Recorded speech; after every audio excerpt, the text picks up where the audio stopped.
सुट्टी लागली की लोक लोणावळ्यात जातात. पण कधी विचार केलाय का की तिथे एवढी चिक्कीची दुकानं का आहेत आणि ही चिक्की लोणावळ्यातून आली कुठून? टेन्शन नॉट, आकांक्षा सांगेल ना.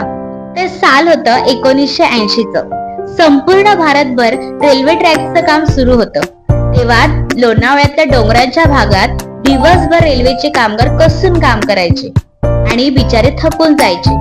त्यावेळी इथे मगनलाल नावाचे काका एक खाण्याचा पदार्थ विकायचे, ज्याचं नाव होतं गुडदाणा. गुळ आणि शेंगदाणा यापासून बनलेला पदार्थ स्वस्तात मिळणारा हा खाऊ या कर्मचाऱ्यांना खूप आवडला आणि हे खाऊन त्यांना एनर्जी मिळायची. आणि मग काय, हा गुडदाणा इथं एकदम फेमस झाला आणि इथेच मिळाला भारताला त्याचा पहिला प्रोटीन बार.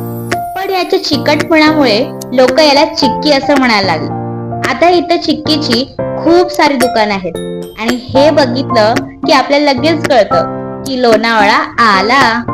हा व्हिडिओ इतका शेअर करा की इंग्रजांना पण समजू दे की त्यांच्या प्रोटीन बारच्या आधी भारतामध्ये चिक्की आलीये आणि ती कोणी दिली?